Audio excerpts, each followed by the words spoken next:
Bismillahirrahmanirrahim. Assalamualaikum warahmatullahi wabarakatuh. Kembali bersama saya Dr. Rado Yendra dan Rado Institute. Kita kembali mengisi dunia maya Indonesia dengan berbagai kegiatan Tridharma perguruan tinggi.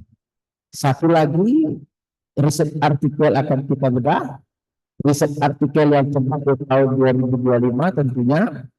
Ada satu model peluang baru, yaitu New Data Power Science Label Distribution.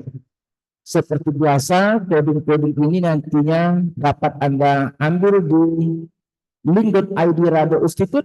Ini seperti yang kita lihat dengan bentuk e-booksnya itu nih, bentuk e-booksnya. Ada bentuk e-booksnya, kita coba berikan dalam toko coding digital dari Rado Institute.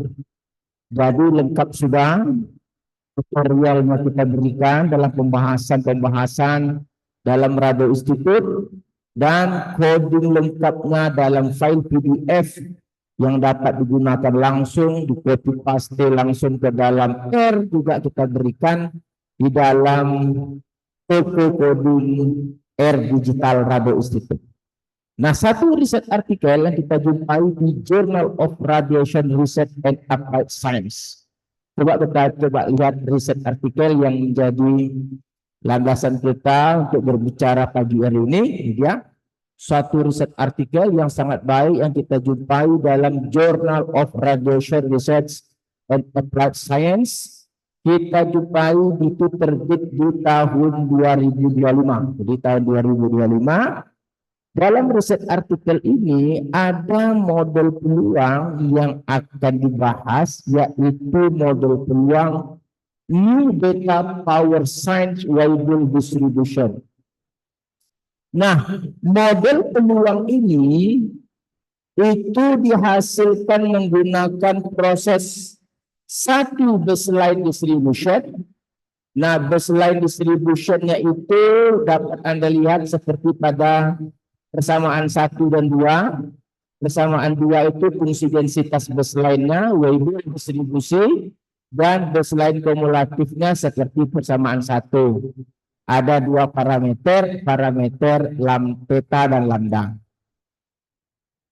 Baseline ini akan dicampurkan kepada 2 generator distribution, yaitu generator distribution yang pertama adalah Sine G family. Nah, ini generator yang pertama ini.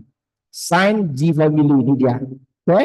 Sine G family adalah generator pertama dengan fungsi densitasnya adalah seperti persamaan 5 dan kumulatifnya persamaan 4. Dan juga menggunakan generator distribution yang kedua, yang disebut sebagai New Data Power Transform Family. Nah, ini New Data Power Transform Family Distribution dengan fungsi densitas seperti persamaan 7 dan kumulatif seperti persamaan 6. Ini untuk generator distribution. Nah, kalau kita gabungkan generator distribution 1 dan 2, maka dia akan menjadi generator yang disebut New Data Power Since G Family. Mana dia? Nah, ini dia fungsi densitasnya seperti persamaan 9 dan kumulatifnya persamaan 8. Nah, kita masukkan baseline ke dalam persamaan 9 ini. Ada G kecil tadi fungsi densitas baseline-nya Weibull, G besar tadi kumulatifnya. Masukkan ke dalam persamaan 9 ini, dia akan menjadi satu fungsi densitas baru yang disebut dengan New Beta Power Science Weibull. Oke. Dia akan menjadi satu model peluang yang disebut dengan New Beta Power Science Weibull Distribution dengan kumulatif seperti persamaan 10, dan untuk fungsi densitasnya nih nyambung ke atas seperti pada persamaan 11 tentunya 8. Nah, ini dia persamaan 11. Jadi lengkap sudah cerita kita. Gabungkan dulu dua generator, yaitu sin G dan new beta power family atau transform.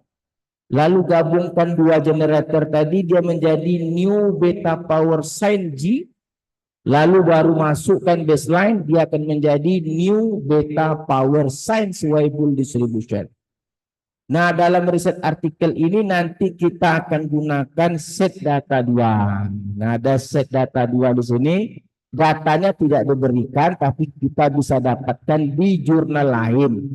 Rado Institute sudah dapatkan tadi.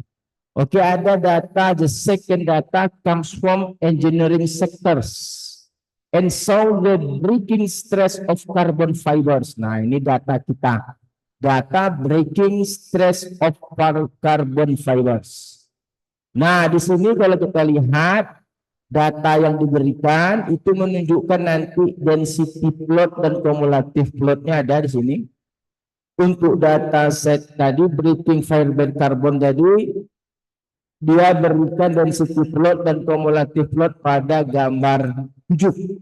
Nah, gambar 7 histogram yang garis merah putus-putus itu density plot, sedangkan cumulative plot seperti garis merah putus-putus yang menangkap garis berwarna hitam.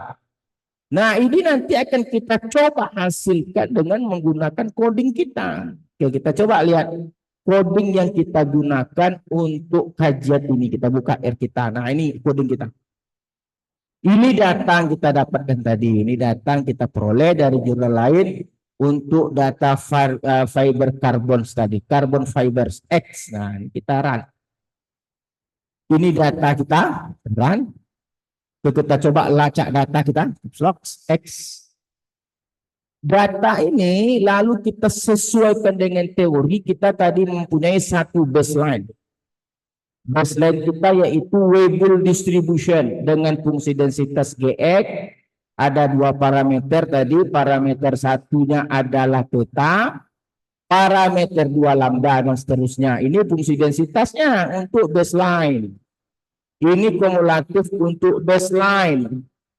Parameter satunya theta, parameter 2-nya lambda.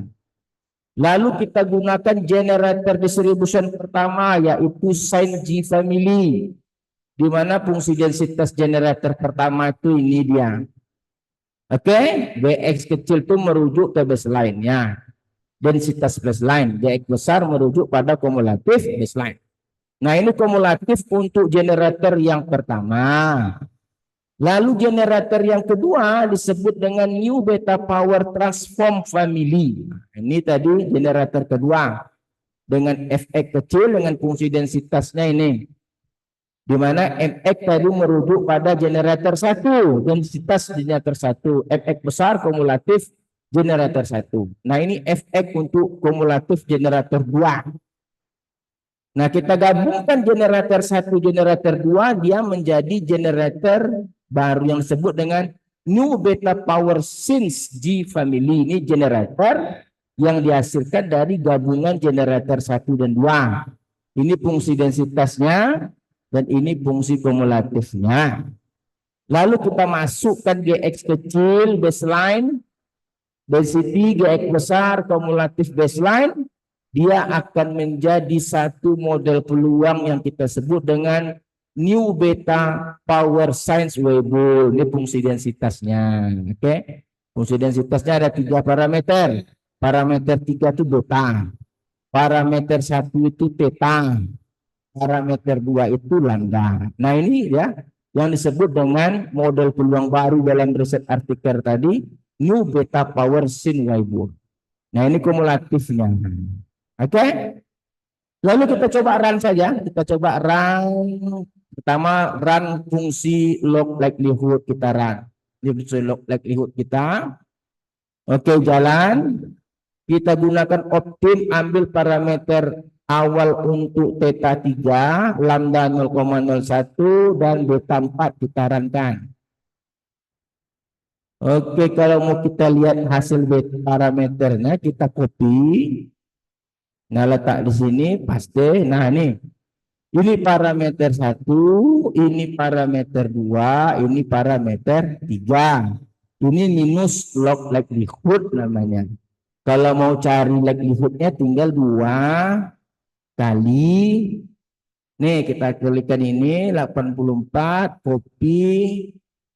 Kita letak di sini pasti ditambah shift 2 dikali parameter. Parameter kita 3, shift 3.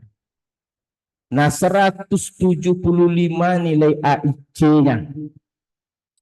Kalau pada riset artikel tadi nilai AIC-nya untuk data yang set 2 ini dapat kita lihat nilai AIC-nya.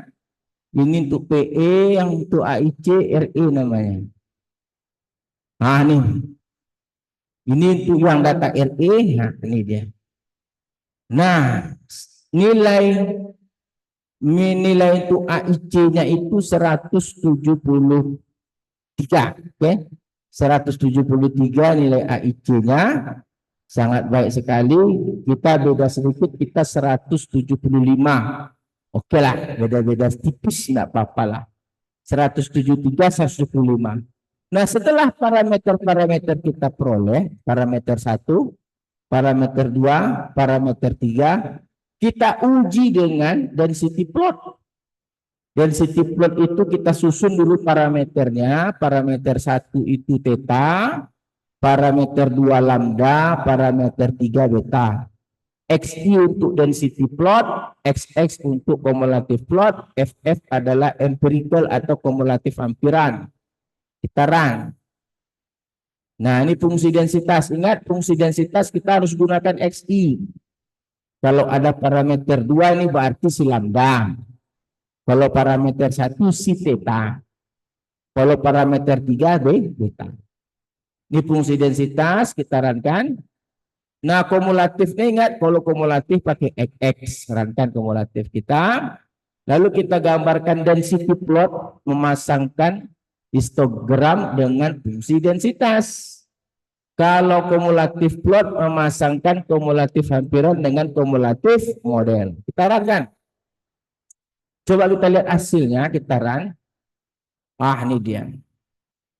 Oke, sangat sempurna sekali. Dapat menangkap histogram dengan baik dan dapat menangkap kumulatif hampiran. Kalau kita bandingkan dengan riset artikel hampir sama. Nah, ini dia tadi hampir sama nih. Ini untuk BC, kalau untuk RE dia RE namanya ini dia. Nah, ini sama kan? Yang ini dan yang ini density plot, ini kumulatif plot, hampir sama saja. Dengan nilai yang kita peroleh, Saya rasa yang disajikan oleh Radio Institute itu sangat baik sekali. Saya rasa kita bisa menghasilkan coding-coding yang dapat menghasilkan seperti suatu riset artikel yang ditampilkan. Oke, seperti biasa untuk mendapatkan coding yang kita barusan bahas ini dapat Anda ambil di atas nih coding. Dan e-booksnya, ini e-booksnya. E-books yang kita miliki nanti kalau Anda ambil di link, silahkan. Harganya tentu tidak terlalu mahal, 11.000, 10.000. Anggap saja sebagai mempercantik tampilan atau memperlancar administrasi dari Radio Institute. Oke? Saya rasa cukup kajian kita. Jumpa lagi pada sesi-sesi berikutnya. Assalamualaikum warahmatullahi wabarakatuh.